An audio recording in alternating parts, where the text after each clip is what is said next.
Bonjour et bienvenue dans Archi Urbain, l'émission qui vous parle d'architecture et d'urbanisme à Bruxelles, et ce depuis 200 émissions. Nous sommes aujourd'hui au Spirito Martini, et pour l'occasion, je vais abandonner ma petite caméra. C'est effectivement la première caméra avec laquelle j'ai filmé Archi Urbain, et je voudrais vous présenter mes 3 premiers invités, avec notamment Michel Huysmans, qui était à l'époque directeur de Télé Bruxelles. Bonjour Michel. Bonjour Emma, tu vas bien? Comment ça s'est passé, notre rencontre, et comment s'est passée ta rencontre avec Archi Urbain? Alors, notre rencontre a été avec cette petite caméra qui est cachée là derrière, où tu es venu me trouver dans mon grand bureau, en train de me dire, voilà, moi je peux filmer des people. Et donc, tu filmais des people. Mais j'ai un dossier sous le coude auquel je tiens beaucoup plus que le fait de filmer à moi tout seul comme un homme orchestre des people. J'ai un projet sur l'architecture. Et je me suis dit à l'époque, il est fou. Tout ce que je connais de Bruxelles, c'est Brusselize a town, c'est-à-dire détruire une ville dans les années 60. Et petit à petit, et surtout tu m'as convaincu, je me suis dit, mais il y a un boulot extraordinaire qui est en train de se faire vraiment sur Bruxelles. On est en train de refaire de cette ville une vraie ville à part entière d'un point de vue architectural et d'un point de vue urbanisme. Les ministres présidents qui s'y sont succédés font un boulot du tonnerre de Dieu. Et donc, c'est comme ça que je t'ai rappelé pour dire, écoute, je suis d'accord de faire la tournée des popotes avec toi pour que nous essayions de trouver des subsides pour cette folle émission. Voilà la 200e, je te félicite. Alors effectivement, tout ça a pris 3 ans pour être mis en place parce qu'il fallait trouver du financement. Et le premier financement que j'ai trouvé, et le seul pendant longtemps, c'est celui chez Chantal Dassonville, qui s'occupe de la cellule d'architecture à la Fédération Wallonie-Bruxelles. Chantal, peux-tu expliquer pourquoi tu as voulu soutenir Archi Urbain? Je pense que d'abord, Télé Bruxelles, c'est une télévision de proximité et que dans la mission de la cellule d'architecture, il y a principalement une mission de diffusion et de promotion de l'architecture. Alors c'est clair que parler d'architecture aux architectes, c'est assez facile. Parler d'architecture au grand public, faire en sorte que le grand public puisse petit à petit développer une culture architecturale, c'est sans doute un des challenges d'une mission de diffusion et de promotion. Et au travers du média audiovisuel de proximité, ça nous paraissait être un bon plan. Alors j'ai dit que tu t'occupais de la cellule d'architecture de la Fédération Wallonie-Bruxelles. C'est quoi cette cellule d'architecture? Ça fait la promotion de l'architecture contemporaine? Non, alors je dirais que 95% de notre activité, d'abord, c'est d'accompagner les processus de concours d'architecture, donc de désignation des auteurs de projets pour les projets publics, qui sont les projets soit initiés par la Fédération Wallonie-Bruxelles, soit cofinancés par la Fédération Wallonie-Bruxelles. Et ça prend un temps considérable. Mais alors l'architecture n'existe que parce qu'elle se construit. Donc je revendique évidemment cette priorité dans notre activité. C'est une cellule donc transversale à l'intérieur de l'administration qui tantôt s'occupe de bâtiments culturels, tantôt s'occupe de bâtiments sportifs, qui essaye de s'occuper d'écoles, mais c'est plus compliqué, et également de bâtiments d'aide à la jeunesse. Mais on travaille aussi de plus en plus avec des collectivités locales en Wallonie, main dans la main avec le maître architecte de la région de Bruxelles-Capitale. Alors, en annexe à cette activité principale, en fait, il y a tout ce qu'on appelle diffusion-promotion, c'est-à-dire que l'architecture existe parce qu'on la construit, mais elle existe aussi dans l'imaginaire collectif si on en parle, si on la diffuse, si on la promeut et si petit à petit la culture architecturale évolue dans l'esprit non seulement des architectes mais aussi du public. Alors il y a un des premiers architectes que j'ai interviewé qui est ici parmi nous. On peut applaudir Philippe Samin.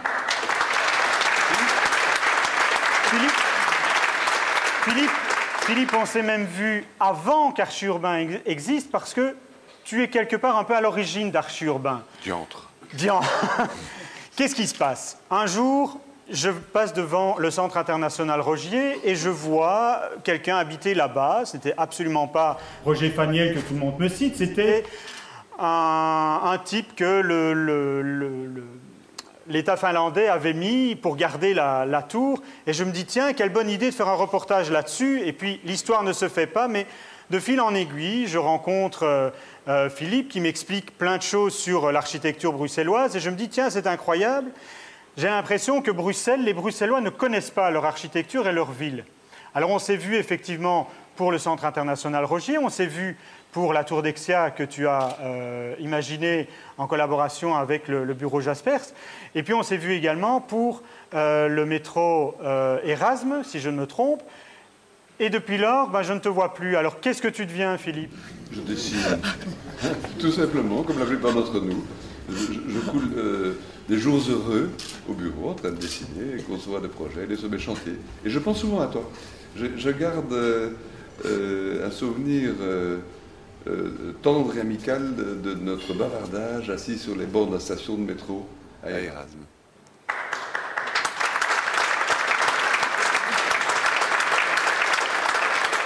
Et Philippe, quand est-ce qu'on va te revoir dans Archi-Urbain alors? Quand tu veux. Quand est-ce que tu m'invites? À demain. Demain. Eh bien alors ce sera une prochaine émission.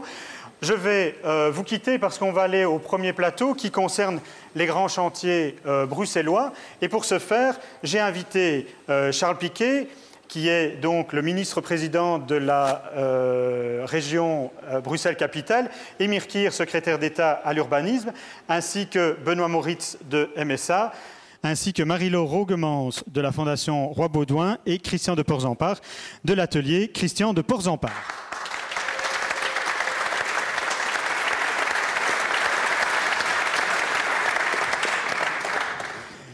Charles, on va parler des grands chantiers à Bruxelles. Je pense qu'en tant que ministre-président, tu as certainement 2-3 petites choses à nous dire sur l'avenir de Bruxelles.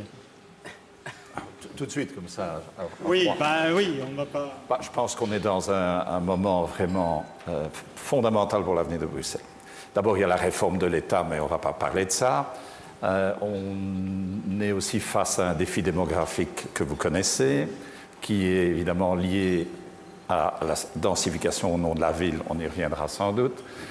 Nous avons un certain nombre de schémas directeurs qui sont sur le feu et qui vont définir l'avenir de zones stratégiques. Nous sommes vraiment, je pense, à un tournant peut-être, et où il va falloir, pour nous résumer, concilier deux choses. C'est la vocation internationale de Bruxelles, sans laquelle, c'est évident, nous ne pourrons pas répondre à une série d'autres défis.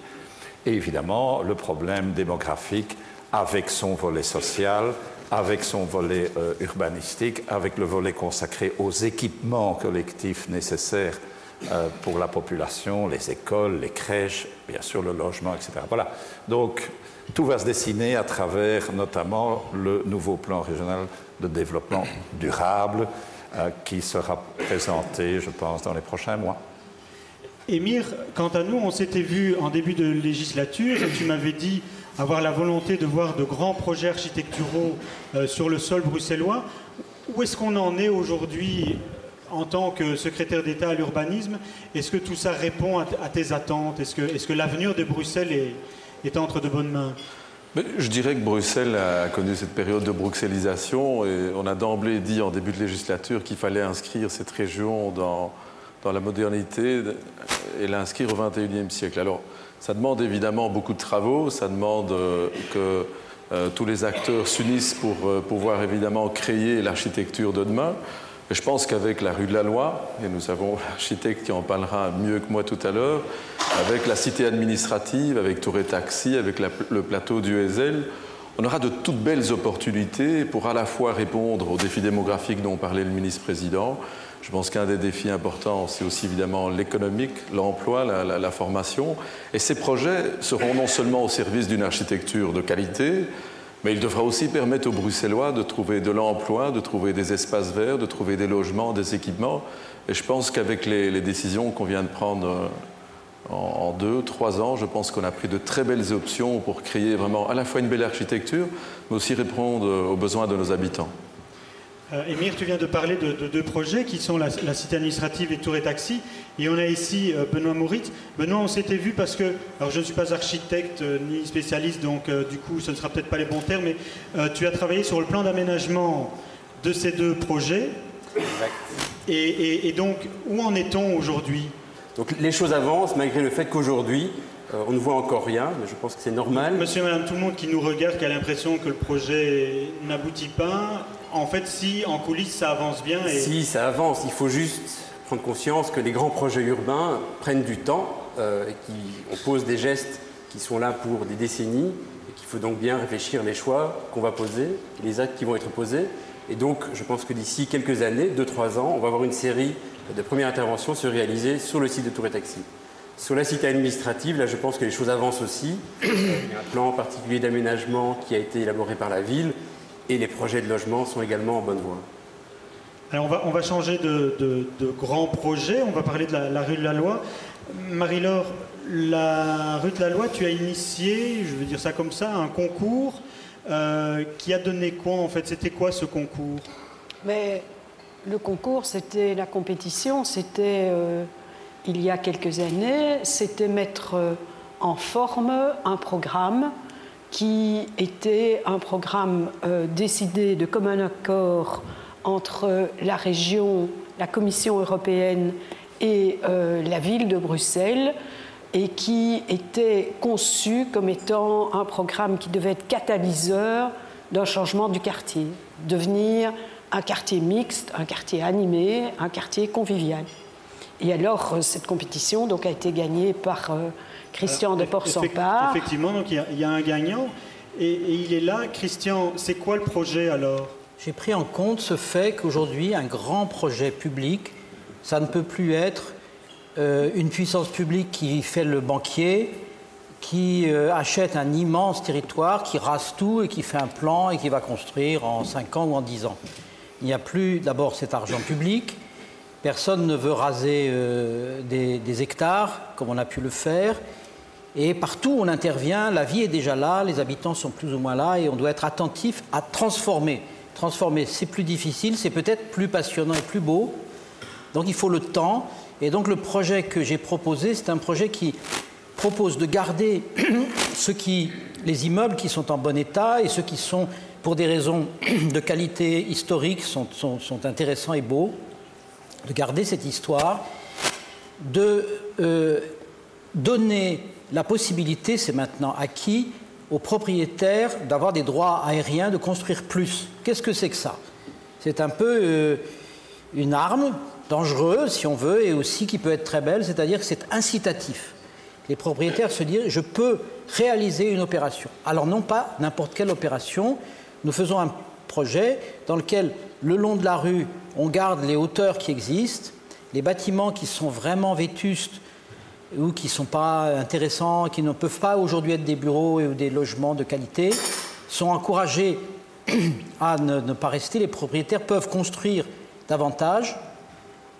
Et à certains endroits, on souhaiterait donc qu'il y ait non pas des constructions, mais des petits jardins en bord de cette rue de la Loi, des petits squares. Je pense qu'on peut voir quelques images, hein. On les voit sur l'écran. Oui. Voilà, là on voit d'en haut. Et puis, un peu en retrait, on autorise à construire dans le plafond bruxellois, c'est-à-dire pas plus que 100 mètres de haut, ces droits aériens. Alors tout cela suppose quelque chose qui est en train de se faire sur un premier îlot, qui ne se fait pas en toute simplicité, ce n'est pas évident tout de suite, qui est quelque chose que moi j'ai appris à Manhattan en travaillant là-bas, c'est l'échange de droits aériens, ou plutôt le marché des droits aériens. On peut mutualiser, si quelqu'un va construire suffisamment de mètres carrés, il va dépasser ce qu'il a le droit de faire lui, mais celui qui est à côté, il va bénéficier sur un plan foncier, comme s'il avait participé au terrain. Et donc cet échange, personne ne dit tout d'un coup que c'est très simple. Néanmoins, un cabinet de notaire de Bruxelles s'est penché pour la région sur cela. Et je dirais que c'est un peu comme toutes les opérations aujourd'hui. On est avec évidemment une crise immobilière, une crise bancaire. Néanmoins, il y a des acteurs qui sont en train de faire des projets. Donc toutes les semaines, on a des projets et on en discute. Et ça va plus loin, plus lentement que ce que l'on pensait. Mais pour des raisons que Charles Piquet a bien exposées, cette métropolisation internationale et européenne de Bruxelles, je pense que c'est un chemin qui ne s'arrêtera pas. Il va peut-être aller un peu plus lentement, mais Bruxelles est au centre d'un réseau considérable, avec toutes les grandes métropoles d'Europe. Cette toile d'araignée est tissée là, et donc la place de Bruxelles, elle est incontournable. La Commission peut mettre 5 ans, 6 ans encore à se décider.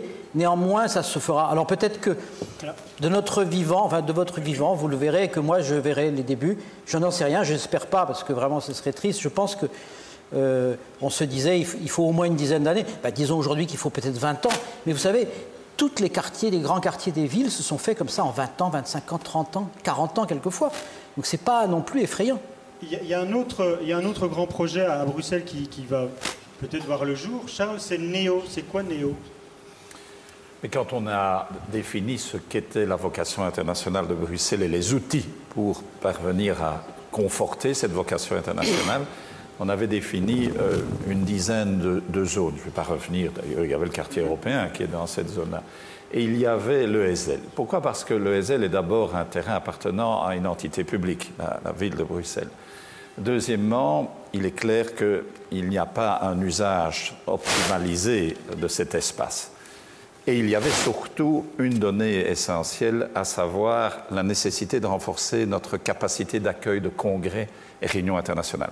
Si on veut rester à un bon niveau dans le classement des grandes villes internationales, il faut accroître notre capacité d'accueil des congrès. Et de là est partie l'idée du projet NEO qui exclut les fonctions de bureau, privilégie donc congrès, centre commercial, qui était l'objet d'un débat assez difficile, n'est-ce pas, Émile? Et puis, il y a eu aussi, bien sûr, l'objectif d'une grande salle de spectacle, d'y conserver une zone de loisirs. Et donc, ça veut dire que tout cet ensemble-là que l'on peut voir aujourd'hui, ça va se faire vraiment? On a des éléments qui jouent en faveur de la réalisation possible de ce projet. D'abord, c'est la maîtrise publique. C'est important, ça, hein, les professionnels le savent bien. Deuxièmement, il y a un intérêt pour le marché, malgré que nous sommes dans une période un peu difficile. Il va falloir probablement, bien sûr, encore négocier, mais je crois que oui, ce projet a une chance réelle d'aboutir. Mais il y a encore un certain nombre d'inconnus, notamment la surface commerciale qui fera encore l'objet peut-être de certaines discussions. Mais voilà, c'est une zone de levier du développement international de Bruxelles. Émile, j'ai entendu que tu allais ouvrir une maison de l'urbanisme. C'est quoi c'est fait? C'est pour bientôt? On y travaille. Benoît Moritz y travaille au quotidien. Mais l'idée, c'est d'avoir un lieu qui puisse être un lieu d'information, un lieu aussi où on peut voir cette région qui se transfigure, qui change. On a ça dans toutes les capitales et toutes les grandes villes européennes, et je trouve que Bruxelles doit avoir un lieu pour les professionnels, mais aussi pour les habitants, pour les enfants, pour les écoles, où on pourra s'apprivoiser à la question de l'architecture, de l'urbanisme. Ce sera un lieu qui devra évidemment parler du passé de la ville, de son présent, mais aussi de l'avenir. Et donc, quand on fera des concours, on pourra mettre les maquettes, les différents projets. Et ce lieu devra être aussi un lieu qui devra avoir une certaine touche architecturale qui permettra d'inscrire Bruxelles au XXIe siècle. Et c'est vrai que nous y tenons beaucoup. Avec le gouvernement, à l'initiative aussi évidemment de Charles Piquet, nous espérons dégager des moyens pour avoir vraiment ce bien, cet endroit qui fera rayonner cette capitale. D'accord. Christian, tu n'es pas belge. Quand tu entends tous ces projets, tu crois que Bruxelles est sur la bonne voie pour l'avenir? Oui, bien sûr, j'ai l'impression que Bruxelles est sur la bonne voie. C'est toute une histoire. On a parlé, vous l'avez évoqué tout à l'heure, la destruction de Bruxelles dans les années noires, enfin les années difficiles, les efforts de reprendre les choses. Quand je dis destruction, c'est énormément de témoignages magnifiques qui ont été cassés. Ça a existé dans toute l'Europe. Il y a eu un moment fort dans Bruxelles. Et ça a correspondu à une prise de conscience qui a eu des bons côtés, parce que c'était très européen cette histoire, faisons attention à nos villes.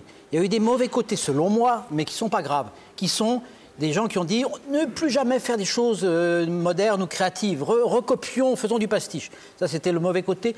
Ça a existé dans les années 80 un petit peu, mais ça a été fort. La lutte de Bruxelles, enfin la prise de conscience a été fort dans l'histoire de faire passer ce message partout, aux édiles, aux politiques, aux promoteurs, aux architectes, aux ingénieurs, qu'il fallait faire très attention avec la ville, que c'était une sorte de trésor de la vie ensemble. Et que ça qu'il fallait le faire.